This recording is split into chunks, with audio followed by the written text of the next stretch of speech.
नमस्कार विद्यार्थी मित्रांनो, अतिशय आनंदाची बातमी आहे बघा. कॅनरा बँक मध्ये बंपर भरती निघालेली आहे. या भरतीसाठी कुठलीही परीक्षा किंवा इंटरव्ह्यू होणार नाही आहे. डायरेक्ट भरती केली जात आहे.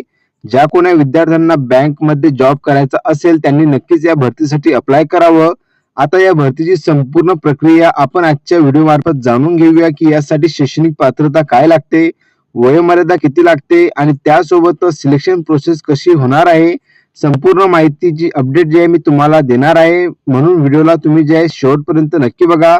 आणि चॅनलवरती पहिल्यांदा आले असाल तर चॅनलला सबस्क्राईब करायला विसरू नका, जेणेकरून अशाच नवनवीन भरतीच्या अपडेट सर्वप्रथम तुम्हाला मिळत राहतील. तर चला आपण व्हिडिओला सुरुवात करूया. तर बघा, तुम्ही इथं बघू शकता आता की कॅनरा बँक सिंडिकेट यामध्ये जे आहे नवीन जाहिरात जे प्रसिद्ध करण्यात आलेली आहे. आता बघा, तुम्हाला इथे इम्पॉर्टंट डेट बद्दल माहिती देण्यात आलेली आहे, जे की तुम्ही इथं बघू शकता. आता बघा, ओपनिंग डेट आणि क्लोजिंग डेट म्हणजे की फॉर्म भरायची सुरुवात कधीपासून सुरुवात होणार आहे आणि अंतिम दिनांक काय आहे. तर बघा, 23/9/2025 ते 12 ऑक्टोबर 2025 बघा फॉर्म भरायला म्हणजे की अर्ज करायला जे आहे ते सुरुवात झालेली आहे. अंतिम दिनांक जर बघितली तर 12 ऑक्टोबर आहे, एवढं तुम्ही लक्षात घ्या. आता बघा, यासाठी जर तुम्हाला अर्ज करायचा असेल तर सर्वप्रथम तुम्हाला काय करावे लागेल याबद्दलची माहिती देण्यात आलेली आहे. जे की बघा, candidate are required to register on apprenticeship portal. जे की तुम्हाला बघा इथं अप्रेंटिसशिप पोर्टल आहे ते तुम्हाला इथे देण्यात आलेलं आहे. natseducation.gov.in या वेबसाईट वरती जाऊन तुम्हाला जे नॅट्सची म्हणजे की बघा नॅशनल अप्रेंटिसशिप ट्रेनिंग स्कीम यावरती जाऊन तुम्हाला जे तुमची प्रोफाईल आहे ते कम्प्लीट करावी लागणार आहे. तेव्हाच तुम्ही या पदासाठी म्हणजे की या भरतीसाठी अर्ज करू शकता, एवढं तुम्ही लक्षात घ्या. आता बघा, डिटेल जर बघितलं की नंबर ऑफ ट्रेनिंग सीट किती आहेत म्हणजे की बघा 3500 एवढ्या ज्या रिक्त जागा आहेत. हे बघा ऑल इंडियाची भरती आहे. आता जर तुम्ही बघितलं तर प्रत्येक राज्य तुम्हाला यामध्ये दिसून येणार आहे. आता बघा, महाराष्ट्रासाठी किती रिक्त जागा आहेत ते आपण जाणून घेऊया.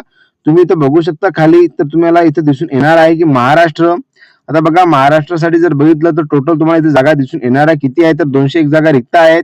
आणि त्यासोबतच तुम्हाला समोर कॅटेगरी वाईज पण जागा रिक्त दिसून येणार आहे. तुम्ही इथं बघू शकता तुमच्या कॅटेगरीमध्ये किती जागा रिक्त आहेत ते तुम्ही बघून घेसाल. आता बघा, जर तुम्ही कोणत्या राज्यातून अप्लाय करत आहात ते महत्वाचं आहे, कारण की बघा तिथली जी लोकल लँग्वेज आहे ते येणं गरजेचे आहे.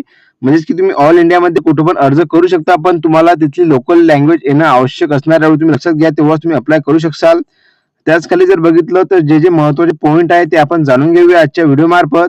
आता बघा, इथं एलिजिबिलिटी आणि एज लिमिट काय लागते त्याबद्दलची माहिती देण्यात आलेली आहे. आता जर बघितलं तर बघा, मिनिमम जे 20 इयर आणि मॅक्झिमम 28 इयर पर्यंत तुम्ही जे अर्ज करू शकता. आणि जे काही रिलॅक्सेशन जे कोणत्या कास्टला मिळणार आहे, तर बघा शेड्यूल कास्ट, शेड्यूल ट्राईब म्हणजे की SC ST कॅटेगरीना 5 वर्षाचं एज रिलॅक्सेशन मिळणार आहे. अदर बॅकवर्ड क्लास म्हणजे ओबीसी कॅटेगरी वाल्यांना 3 वर्षाचं, आणि बघा जो कोणी विद्यार्थी डिसॅबिलिटीज आहे त्यांना 10 वर्षाचं जे एज रिलॅक्सेशन देण्यात येणार आहे, तुम्ही लक्षात घ्या. त्याच खाली जर बघितलं तर बघा, इथं एज्युकेशनल क्वालिफिकेशन बद्दल माहिती देण्यात आलेली आहे की शैक्षणिक पात्रता काय लागणार आहे. A degree graduation in any discipline म्हणजे की बघा तुमची जी पदवी मागण्यात आलेली आहे, तुमची जर पदवी कोणत्या पण क्षेत्रामध्ये झालेली असेल तर तुम्ही या भरतीसाठी अप्लाय करू शकता, एवढं तुम्ही लक्षात घ्या. आणि ज्या कोणा विद्यार्थ्यांपर्यंत ही माहिती पोहोचली नसेल त्यांनी नक्कीच ही माहिती जे शेअर करा, जेणेकरून त्यांनी या भरतीचा लाभ घेऊ शकतील. तर बघा, तुम्ही इथं बघू शकता की ज्या कोणा विद्यार्थ्यांची जे डिग्री कंप्लीट झालेली असेल ते नक्कीच यासाठी अप्लाय करावं. आता बघा, टेस्ट ऑफ लोकल लँग्वेज जी की तुम्हाला इथे देण्यात आलेली आहे.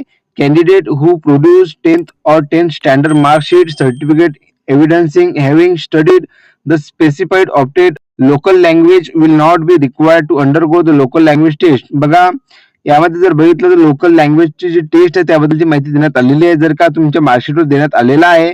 जे की बघा, आपण महाराष्ट्रातून अप्लाय करणार आहोत तर मराठी जे आपली लोकल लँग्वेज असणार आहे, तुम्ही लक्षात घ्या.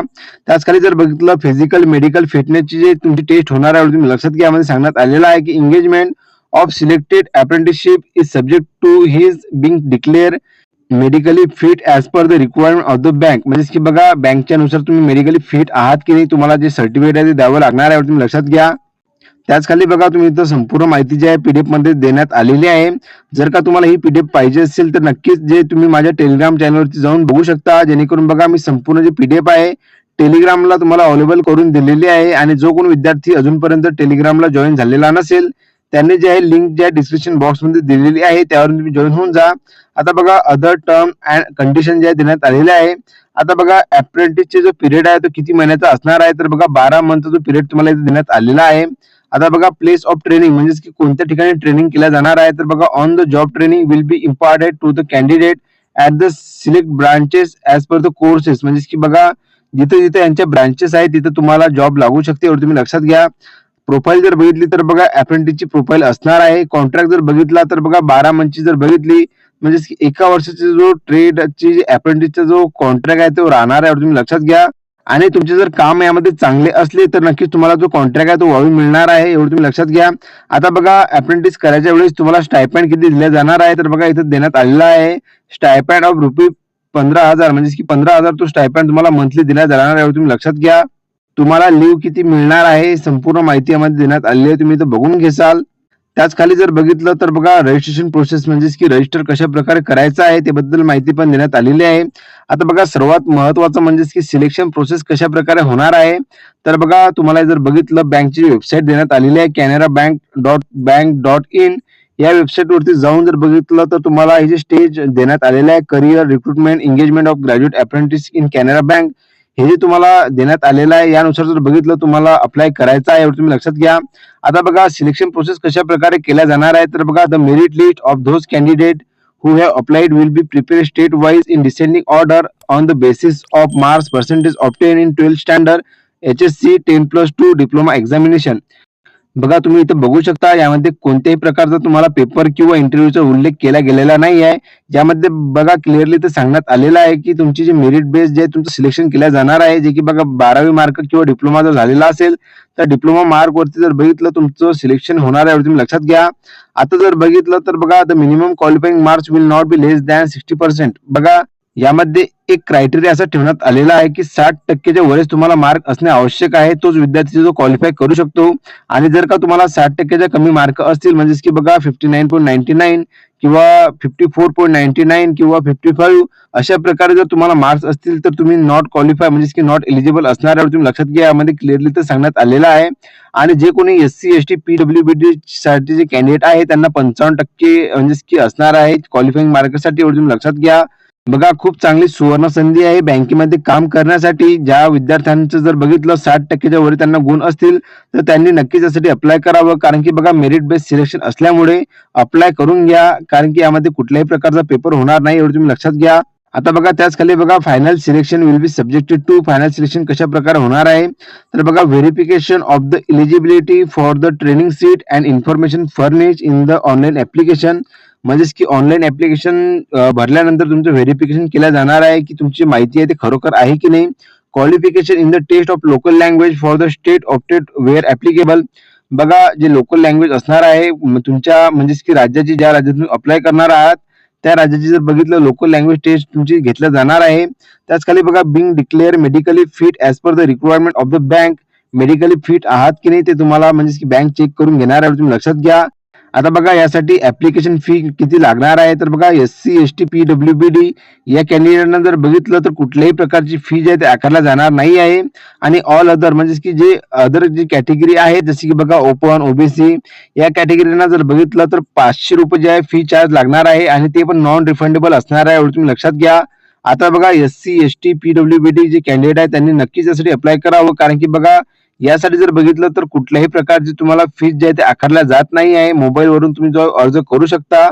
तर बघा त्याच खाली जर बघितलं तर हाऊ टू अप्लाय म्हणजे की कशा प्रकारे अप्लाय करायचं त्याची जी संपूर्ण माहिती आहे यामध्ये देण्यात आलेली आहे, तुम्ही बघून घेसाल. स्टेप वाईज संपूर्ण माहिती सांगण्यात आलेली आहे, जेणेकरून बघा फॉर्म भरायच्या वेळेस ही जी माहिती आहे तुम्ही वाचून घेसाल, जेणेकरून तुम्हाला अर्ज भरायच्या वेळेस कोणती अडचण येणार नाही आहे. तर बघा अशा प्रकारची ही महत्त्वपूर्ण माहिती होती. ज्या कोणा विद्यार्थ्यांना या भरतीबद्दलची माहिती नसेल त्यांच्यापर्यंत नक्कीच व्हिडिओ शेअर करा, जेणेकरून ते अप्लाय करू शकतील. आणि तुम्हाला या भरतीबद्दल काही डाऊट असतील तर नक्कीच मला कमेंट बॉक्समध्ये कळवा, जेणेकरून मी तुमच्या प्रश्नांची जे उत्तर आहे देऊ शकेल. आणि बघा ज्या कोणा विद्यार्थ्यांनी नॅट्स वरती म्हणजेच की प्रोफाईल बनवली नसेल त्यांनी सर्वात आधी तुम्हाला नॅट्स वरती प्रोफाईल बनवायची आहे, एवढं तुम्ही लक्षात घ्या. आणि ज्या कोणा विद्यार्थ्यांना बनवता येत नसेल त्यांनी मला कमेंट बॉक्समध्ये कळवा, जेणेकरून मी त्यांची मदत करू शकेल. तर बघा अशा प्रकारे आजच्या भरतीची अपडेट होती. व्हिडिओ जर का तुम्हाला आवडला असेल तर नक्कीच लाईक शेअर कमेंट करायला विसरू नका. तर चला भेटूया आपण पुन्हा एकदा नवीन व्हिडिओमध्ये नवीन भरतीची अपडेट घेऊन. धन्यवाद.